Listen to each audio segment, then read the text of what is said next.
Então vamos falar das vacinas para encerrar, e é a última coisa, acho que bastante relevante sobre o coronavírus que resta aqui para nossa discussão.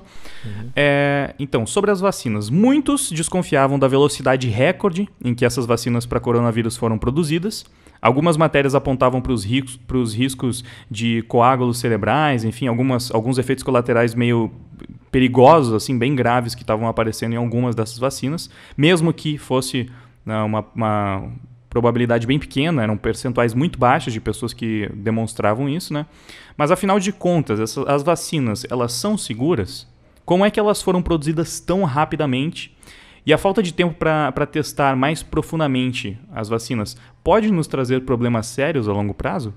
Bem, a longo prazo, como eu disse, não há tempo hábil para saber algumas coisas.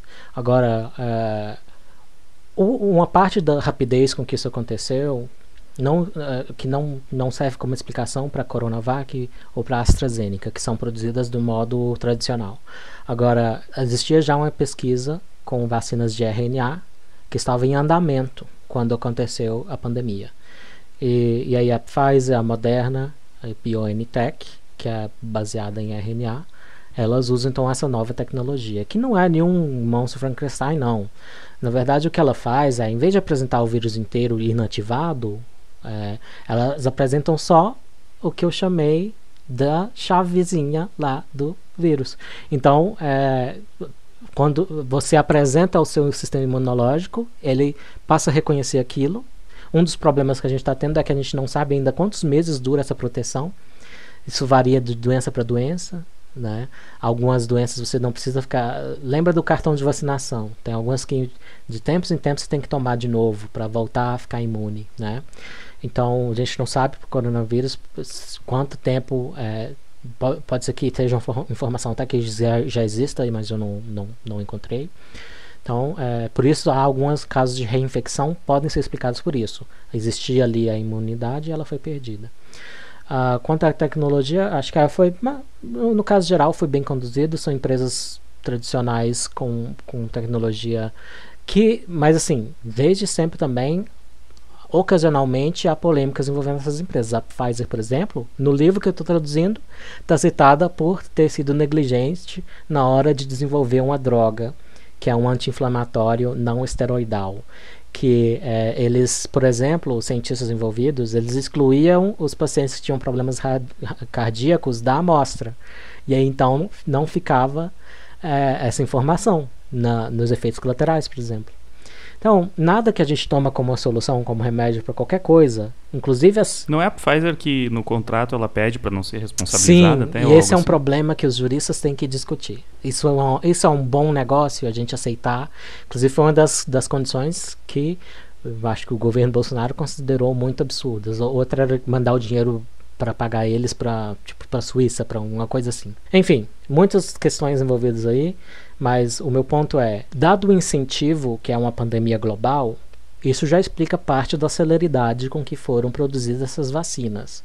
Então não me preocupa muito a velocidade. Na verdade eu até comemoro essa velocidade. Então, por um lado a tecnologia do RNA para vacina estava sendo desenvolvida. Por outro lado, a tecnologia antiga para produzir vacinas, ela teve mais incentivo para ser feita mais rápido. Daí a AstraZeneca e a própria Coronavac. Então, do método antigo, a AstraZeneca é a estrela, né? A Coronavac não é nenhuma medida estrela de vacina nenhuma. Não que a minha mãe, por exemplo, tomou Coronavac, meu pai tomou AstraZeneca. Ainda é, na minha opinião, ainda é melhor tomar do que não tomar. Nenhuma solução que a gente tem, remédio que a gente tem, seja literal, seja metafórico para problemas de outro tipo, quase nunca a gente tem uma solução perfeita, uma panaceia, como era na mitologia. É um remédio que cura tudo, a panaceia. Não existe isso. Então, uma parte do problema aí, do pânico com coágulos e tal, embora ocorra só em 1 em 3 milhões, 1 em 1 milhão, é que uma parte do problema é justamente que se mostrou, alguém, provavelmente a mídia, mostrou a vacina como uma panaceia. Então, inclusive, se aplica surpreendentemente tanto a ciência, a medicina, quanto a política, que é essa coisa de exagerar a qualidade da solução que tá aí e ignorar as consequências inesperadas, principalmente as negativas. né? Então, é necessário uma reeducação até ideológica, que as pessoas se acostumem a perguntar, tá, você está me oferecendo essa solução, quais são os possíveis efeitos negativos dela? E sabendo também que há alguns efeitos negativos que nem são antecipáveis, especialmente numa coisa produzida tão rápido. Isso ressoa com a teoria política do Thomas Sowell, que ele divide a política não em esquerda e em direita, mas entre os ungidos, que é a turma do bem, e os incultos, ele chama, mas não é sem xingar, até porque eles consideram a parte deles. E um problema dos progressistas, dos ungidos, é justamente, primeiro, sempre envolve isso, o alarmismo e uma proposta de solução que favorece eles e que é perfeita demais para ser verdade. Porque eles ignoram o que se chama em inglês de trade-off, que são justamente essas consequências negativas. Isso se aplica a vacinas, se aplica a política econômica. O meu público vai entender muito uma boa analogia, mas eles basicamente não fazem a troca equivalente. Para quem assistiu Fullmetal Alchemist aí, eles pegam o ganho sem acreditar ou conceber que tem que se dar algo em troca. Para eles é só o ganho, sem a contrapartida. Ou eles não levam em conta essa contrapartida, fingem que ela nem existe. Então, uma coisa que é um conselho para em qualquer área do pensamento é tentar antecipar as consequências negativas. Então, é isso que dá base, por exemplo, ao bom conservadorismo, é isso. É ter um ceticismo para com essas propostas de melhoria da sociedade, de remédio, de vacina Pfizer para a sociedade, para como ela é organizada. É que nesse caso ele também teve o fato de que eu acho que tá todo mundo tão cansado da pandemia e de ficar em casa e máscara e tudo mais, que a galera, assim, não, dessa vez eu acho que nem coloco só na conta dos progressistas, é claro que eles têm uma parcela muito grande, mas tá todo mundo de saco cheio e, mano, me dá logo a cura disso aqui, porque eu só quero que acabe. Não, exatamente, eu não tô falando que é ruim você aceitar a solução fornecida, eu tô falando que o modo como ela é vendida como perfeita é uma parte do problema.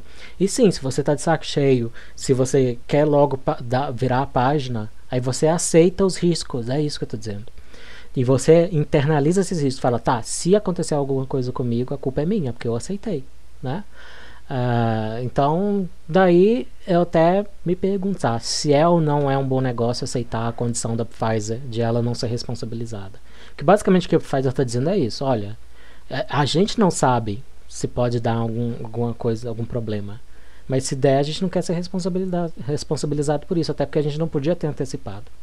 Então, apesar de ter, sim, interesses e ter a Pfizer, como qualquer outra empresa, querer puxar muito a brasa para a sardinha dela, existe um debate legítimo a ser tido ali. Então, o que eu quero ver é mais responsabilidade individual, menos essa coisa de autoritarismo necessário. E a responsabilidade individual envolve tanto aceitar certos riscos para certas decisões que a gente toma, né? Envolve a responsabilidade de ser informado a tomar decisões, buscar informação por si mesmo, né? E claro que os indivíduos variam na capacidade de fazer isso ou não, mas acho que a solução da responsabilidade individual sempre é melhor do que soluções autoritárias de cima para baixo, né? Eu acho que essa é uma ótima mensagem para a gente encerrar nossa conversa, então. Muito bem dito, Eli. Muito obrigado pela tua contribuição aqui no Tradecast. Eu acho que a gente conseguiu esclarecer muitos pontos. Como essa era uma discussão bastante complexa, enfim, como eu disse, eu vi tantos argumentos, talvez científicos, talvez pseudocientíficos, sobre a pandemia, sobre cloroquina e sobre tudo mais. Eu preferi não trazer aqui para o canal, porque eu sempre lia muitos argumentos que defendiam um lado, depois defendiam outro, enfim, e eu não sou nenhum mestre no assunto. Então, ao contrário da maior parte das pessoas, eu preferi não tomar partido, porque eu não sabia realmente qual lado estava certo, não sou cientista. Então eu trouxe um cientista aqui, porque com certeza ele agregaria muito mais. A gente pôde finalmente conversar sobre tudo isso e até outras coisas muito interessantes. Espero que sejam temas que a gente veja cada vez mais aí na grande mídia, inclusive, porque eu acho que tudo que a gente conversou aqui hoje é de suma importância. Eu espero que você tenha saído satisfeito aqui do nosso bate-papo, que tenha aprendido bastante. É importante a gente sempre trabalhar o nosso senso crítico, se questionar realmente se aquilo que a gente está vendo faz sentido, se existe um contraponto que possa fazer mais sentido de repente, buscar, né, mais do que uma fonte. E é isso.